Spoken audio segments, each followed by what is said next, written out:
काली महाकाली, काली काली महाकाली।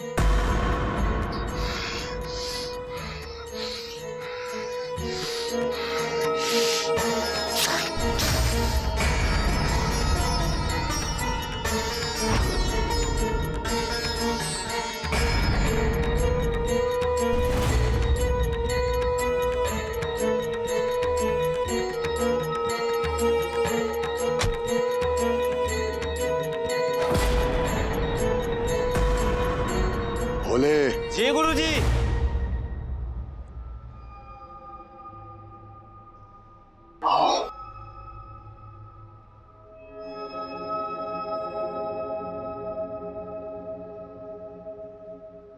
प्रणाम। हम आपके ही इंतजार करत रहली हाँ। हमार आशीर्वाद आप सबके ऊपर बा। आई भीतर चल।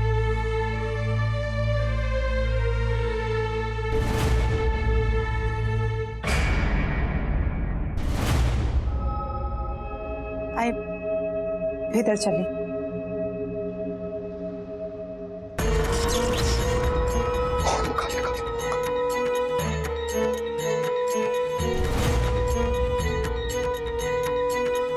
भोले। जी गुरुजी।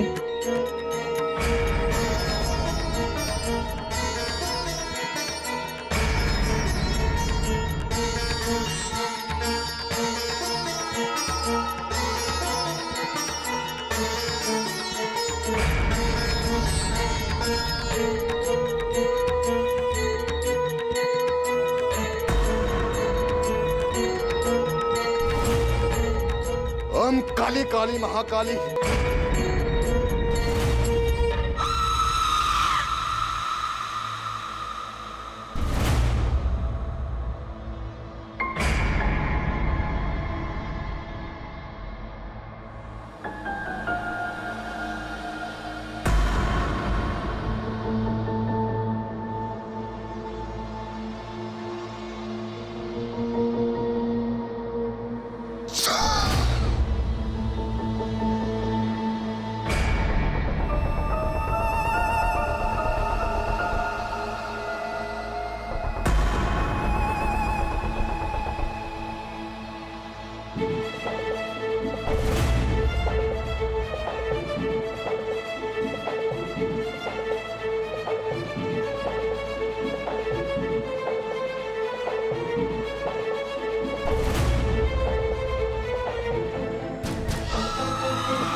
पूजा के वेदी तैयार बा।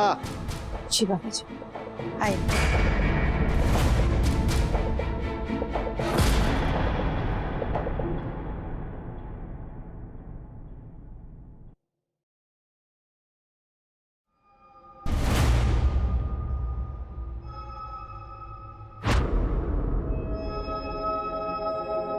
सब ठीक है ना बाबा जी?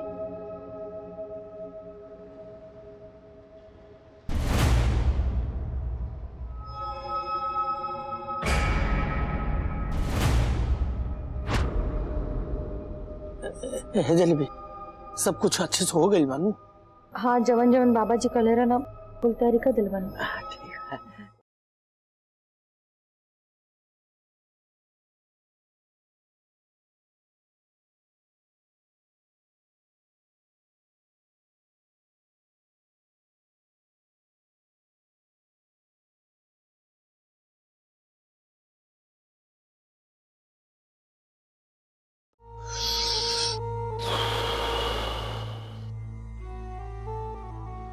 कुंडली और फोटो दी लड़की के। यह वो लड़की के फोटो और कुंडली।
हे माता रानी, ये कहा होता ये दिया काहे बार बार बुझ जाता। माता रानी अगर कोनो संकट आवे वाला हा तो हमनी के रक्षा करब माता रानी। ये तो वैसन केस नहीं खे जैसन आप हमके फोन पर बतौले रहनी। ये लड़की के सामने से ना छल कपट के माध्यम से ही पराजित कईल जा सकेला। मतलब काम भी हो जाए और सामने वाले के अंदाजा भी लग ना सके कि ओकरे साथ का भइला। ठीक है बाबा जी, हम समझ गए नहीं कि रवा के कहे के अर्थ का है। और हाँ, एक बहुत जरूरी बात बा, एगो स्त्री शक्ति भी बा जो चंदा के मदद कर रहल बा।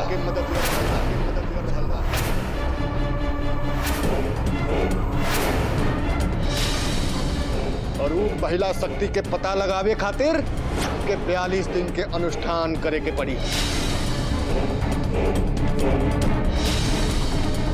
तब तक चंदा के आप लोग कौनहू प्रकार के हानि पहुंचावे की कोशिश ना करब,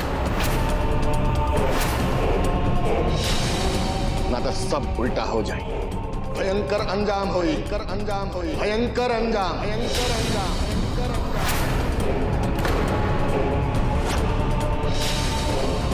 अब हमरा के आज्ञा दी।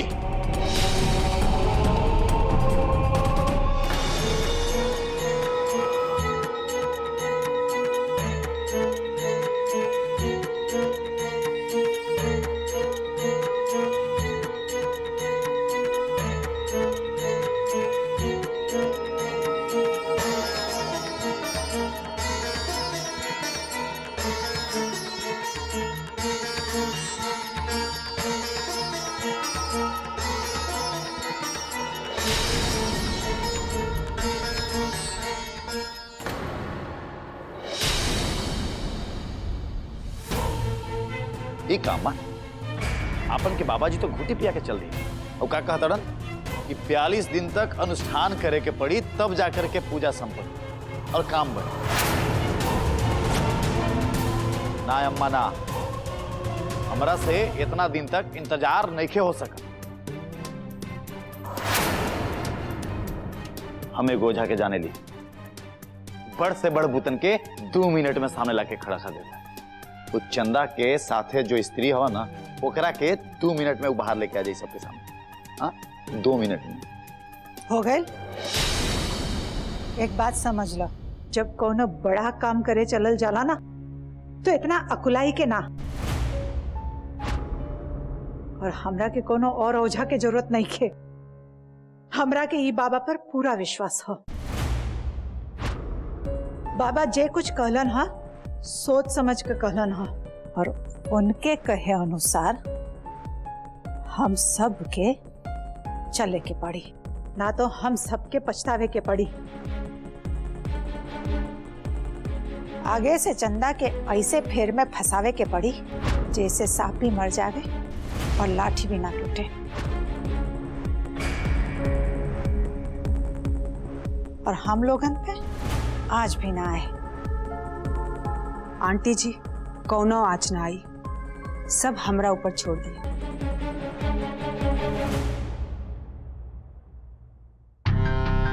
हम चंदा के ऐसन जाल में फंसाई कि वो खुद ब खुद एक घर छोड़ के चली जाई और हमारा रास्ता भी।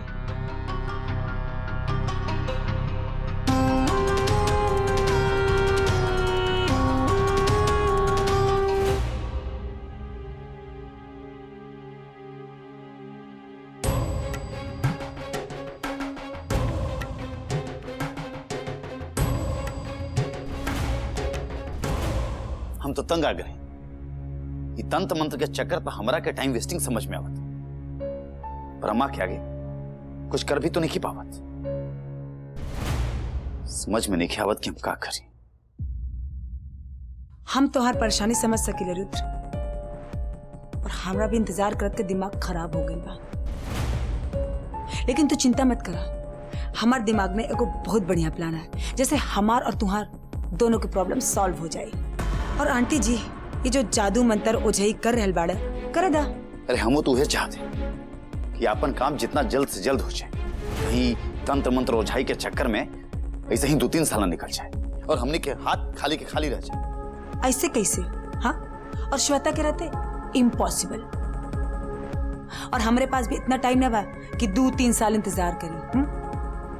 जब दुनिया दिवाली के जश्न मनावे में बिजी रही, तब चंदा के चेहरे पे काली पोता जाई। हमरे लगे गो ऐसा आदमी हा जो चंदा के वो हाल करी कि चंदा समाज में केहू के मुंह दिखाए के काबिल ना रही, हम दोनों पे केहू के शक भी ना जाए और चंदा के खेल खत्म हो जाए। अच्छा, चंदा के खेल खत्म हो जाए, ऐसा तू कौन प्लान बनाओले? जरा हमरो तो बतावा। श्वेता के काम खुद ब खुद बोलेला, ओकरा के बोले की जरूरत नहीं है। जब काम हो जाए तो खुद पता चल जाए, तब तक सब्र करा। हाँ, और दिवाली के जश्न की तैयारी करा। वो सब तो ठीक है श्वेता, मान ला कि चंदा के खेल खत्म हो जाए, पर एक बात बतावा, माधव भैया के बारे में क्या सोच लिया? अपने संग शादी खातिर कैसे मनबू उनका? माधव जी के लिए तो हमरे लगे एक स्पेशल प्लान है, तो बस देखत जा कैसे हम माधव जी के दिमाग से चित्रा के प्यार के भूत निकालत है और कैसे अपन प्यार के जाल में पागल करत है। तू देखत जा, माधव जी खुद ब खुद हमरा से शादी करे के प्रपोज करें।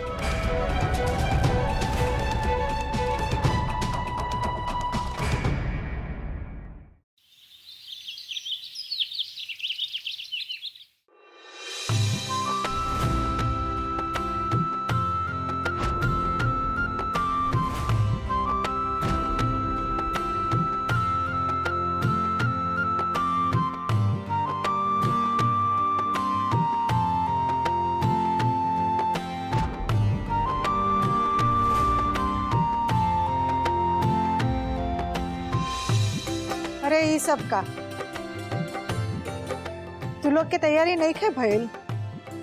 लक्ष्मी गणेश पूजन के टाइम हो गइल बा। अरे दीदी चिंता ना करी ना, सब हो जाए। अभी रंगोली बना के बाकी के काम कर ले।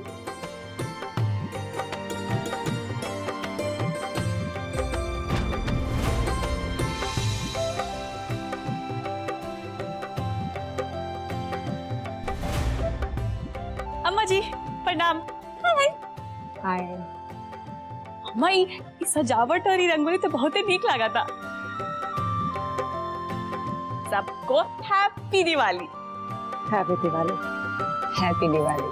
हैप्पी दिवाली चंदा। अम्मा जी हाई देखी, हम मिट्टी का दिया लेके आ गई। नहीं बहुत अच्छे, मुझे रख दो। ठीक है।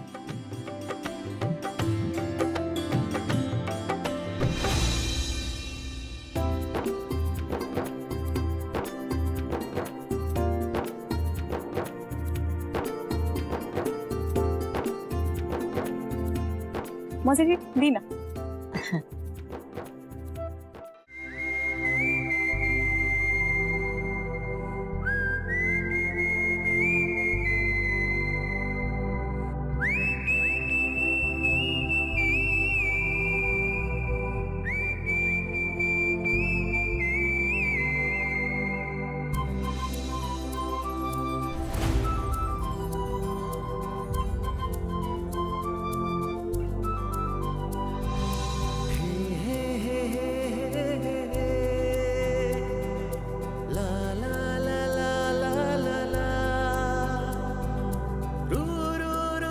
माधव बाबू कहीं हमरा के दिवाली विश ना कर दे, नहीं तो हमार सरप्राइज तो रही जाई ना।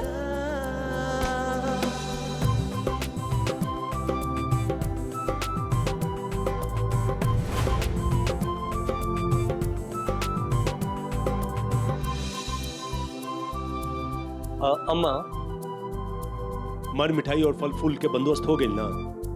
शाम के गांव जवार के लोगन के देवी के काम है। तू चिंता मत कर, रुद्र मार्केट गए ह, वो फल फूल मिठाई सब ले आई हैं। तू एक काम कर, तू जाकर नहा कर पूजा खातिर तैयार हो जा। जी अम्मा।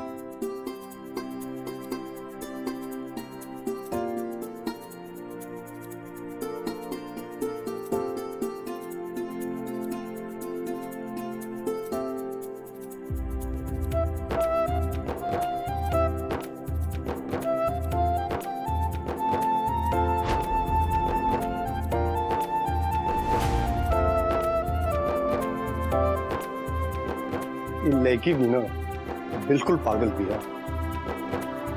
पहले हमके इग्नोर कैला, सब लुक्का छुपी का खेल खेल दिया।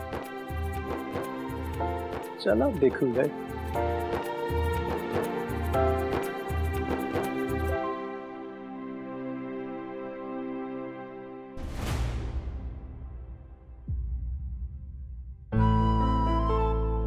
Wish you happy Diwali.